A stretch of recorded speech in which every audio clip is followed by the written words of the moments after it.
Monty, I'll call it. Hey, Monty. Montgomery. Grateful to be sober today. A little bit. A little bit.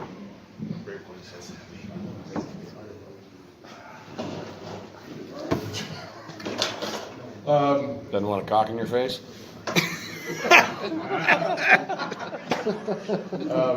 Patrick, thank you for asking me to lead. I appreciate that. I'm truly grateful to be sober today because I have a new life today.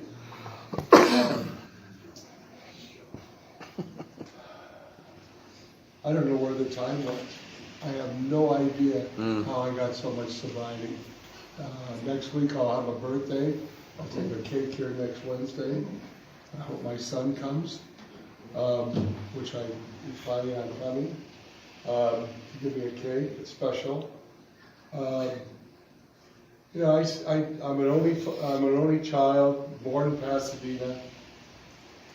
Worked for my father all my life. Never worked for a corporation or a company or anything else. But growing up, I had a wonderful life. Didn't have to share anything with brothers and sisters. Life was good, except at times it was lonely. Being an only child, it's lonely. You know, and then I went off to college, and I absolutely enjoyed drinking. Drinking was wonderful, and it was fun. We'd do it on the weekends, and didn't drink during the weekdays, and continued doing this, and then ended up getting married when I was 26 years old. I was still living at home when I was 26. But a year later, I had enough money saved where we could buy a house.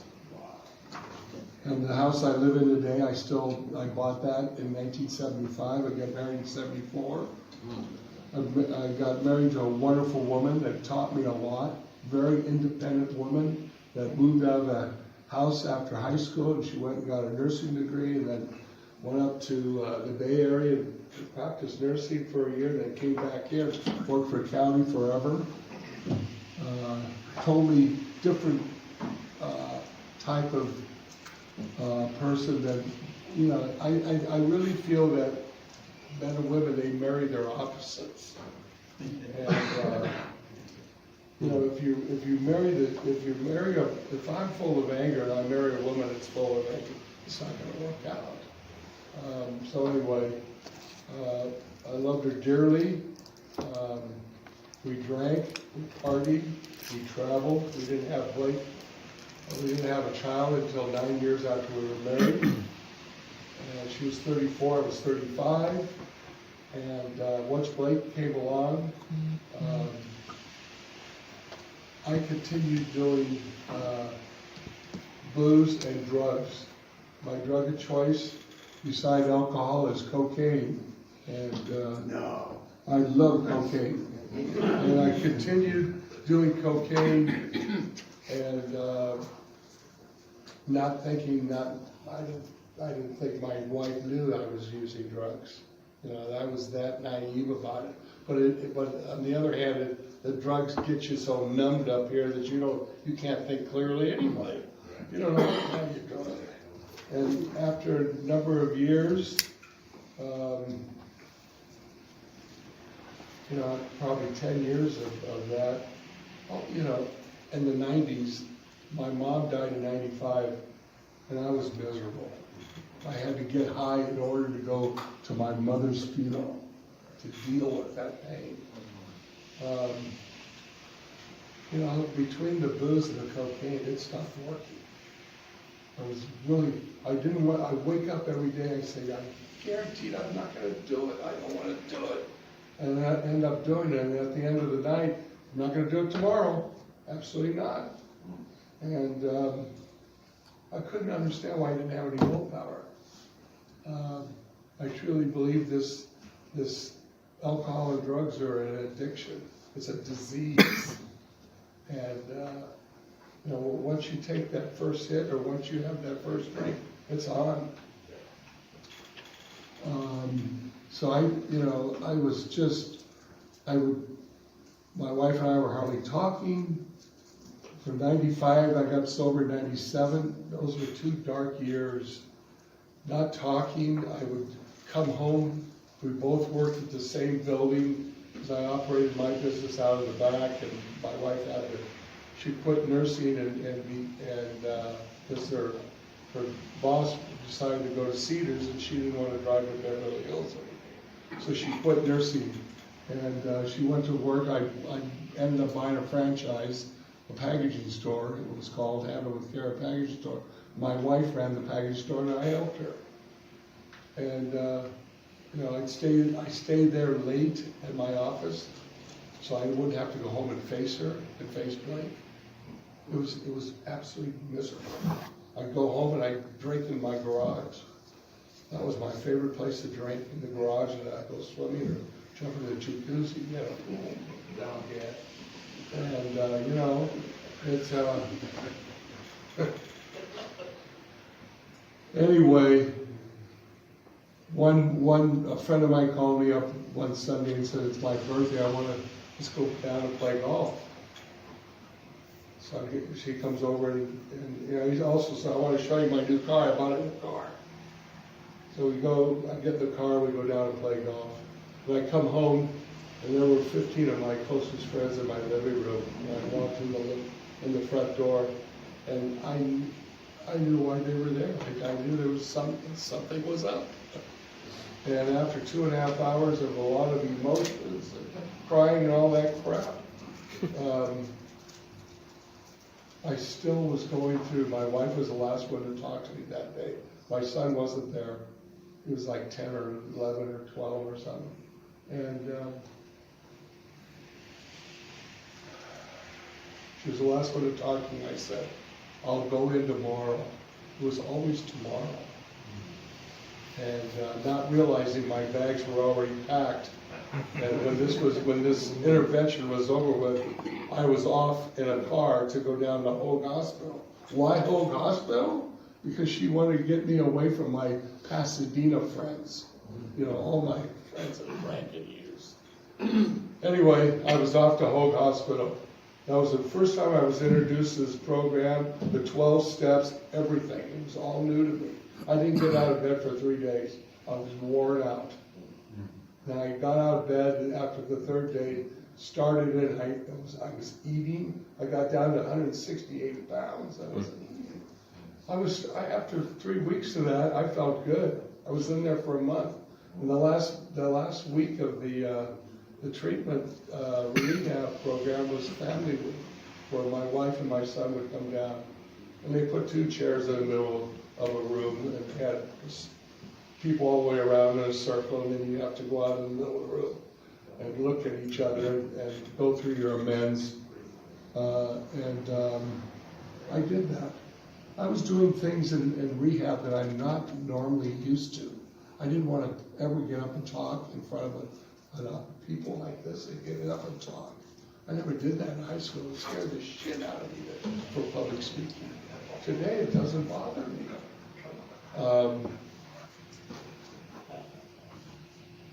So I got on the 30th day, I graduated, my wife came down, and my sister-in-law, brother-in-law picked me up.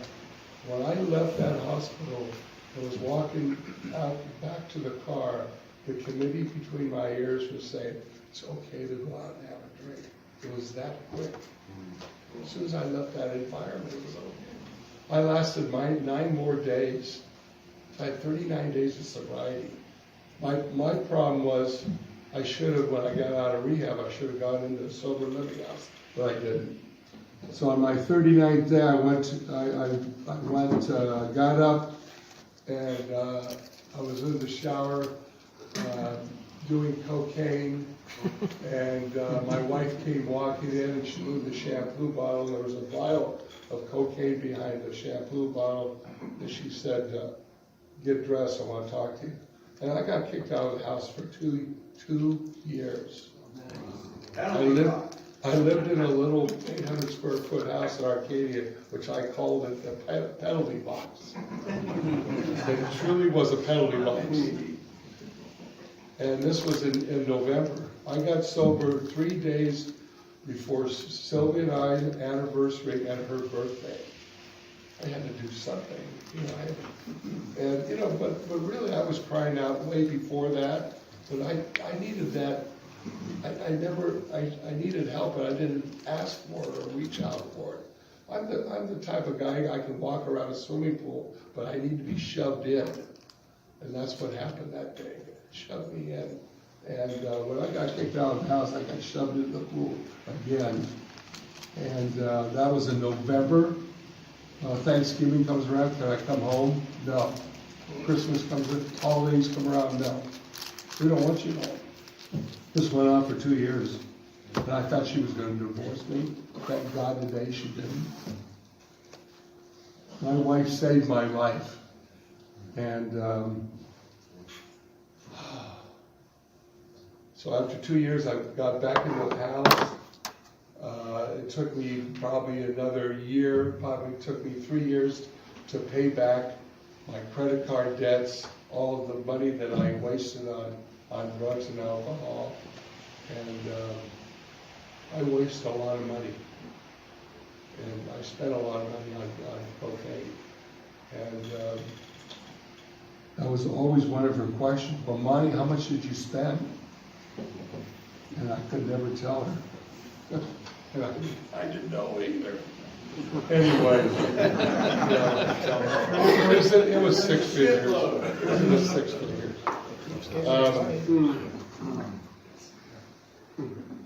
So I got back in the house, and our life started to kind of level out. I had no idea what I was doing the first year of sobriety.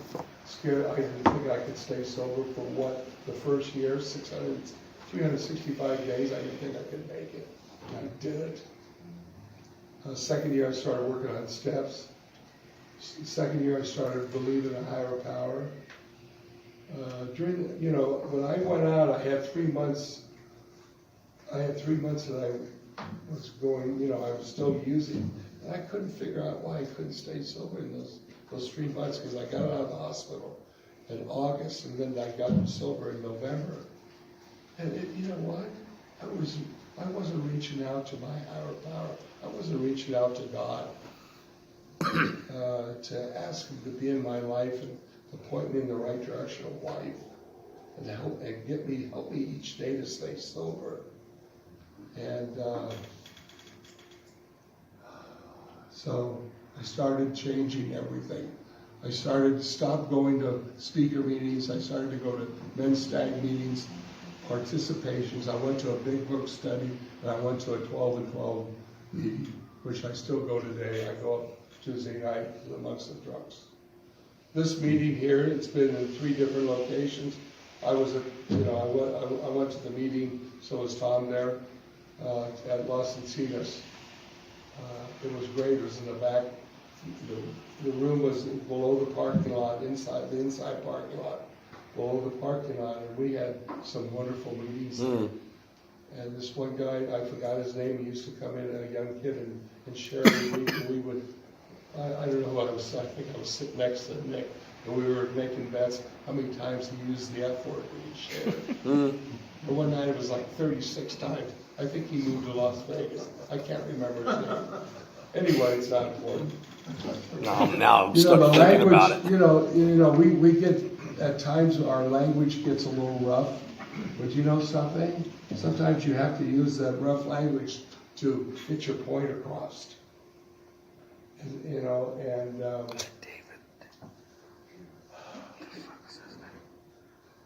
So I had, in year 2002, I got 5 years of sobriety. And in 2000, we decided to buy a condo down in Palm Desert. And we would go down there on weekends. And on St. Patrick's Day in 2002, we decided to go for a bike ride to the Delicatessen, which is on Country Club. For breakfast. And we were on bicycles, and on the way home, we had to get out in this four-lane street, which is about 45 miles an hour. We had to go out into the street because they were developing this piece of property, they hadn't put the sidewalks in yet. And we got hit by a car, and I lost my wife.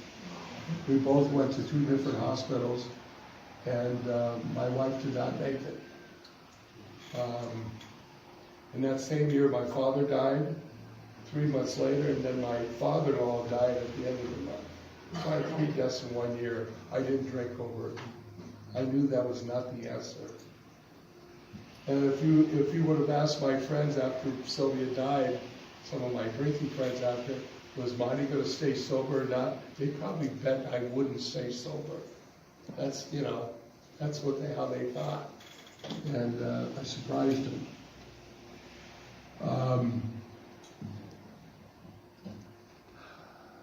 This alcohol and drugs, it's very powerful.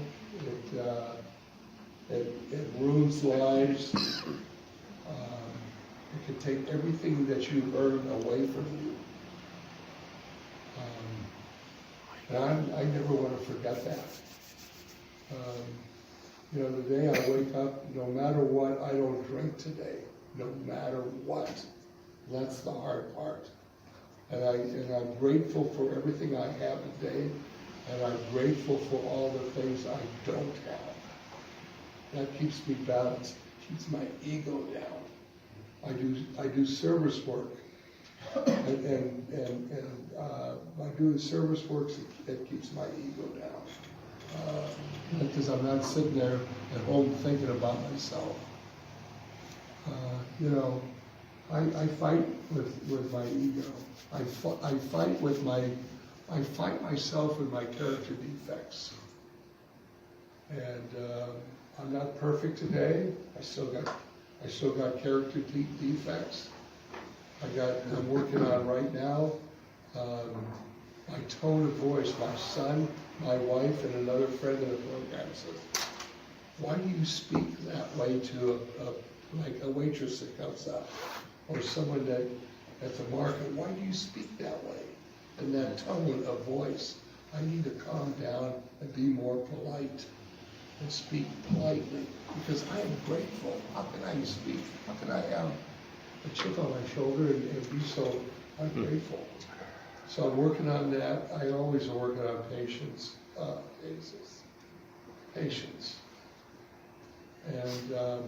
and not stop judging other people. Mind my own business when I'm on the freeway, most of the time. I'm really getting good at it now. Before I was fighting it. Just, someone goes by great, let them go. If someone's on my ass, just move over, let them go. And you know what? I'll live longer that way. Because stress is not good for me. Stress is bad for me. It makes me full of anxiety. And, I don't want to do that.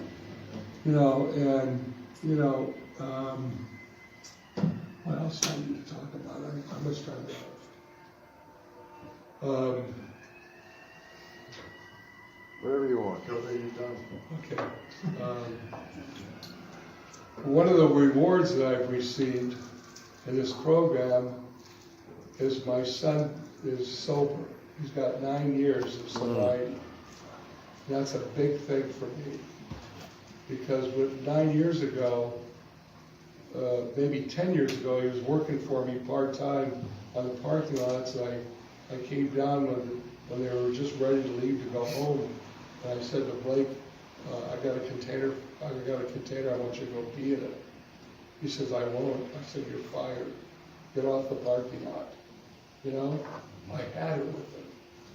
And now we are going down the same trail of sobriety. What a wonderful thing that is.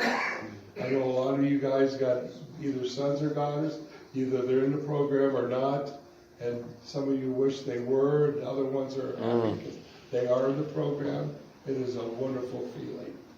And I hope to see them next week here.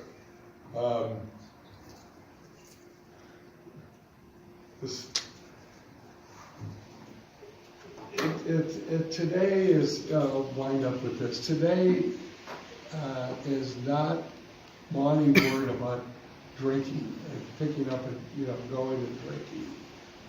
My house, I got liquor in my house, and I go home and I don't even think about drinking.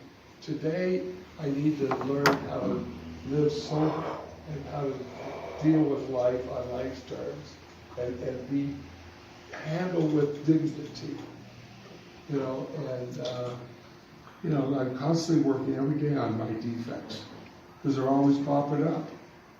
They're not as bad as they used to be. They've calmed down a little bit. Because I'm, you know, I mean, all of you could say that we were out of control. I was out of control years ago. I didn't know what the hell I was doing. And, you know, it's the 12 steps have given me a blueprint of living. And also, I love having God in my life today. And he's keeping me sober on a daily basis. Something up there is keeping me sober.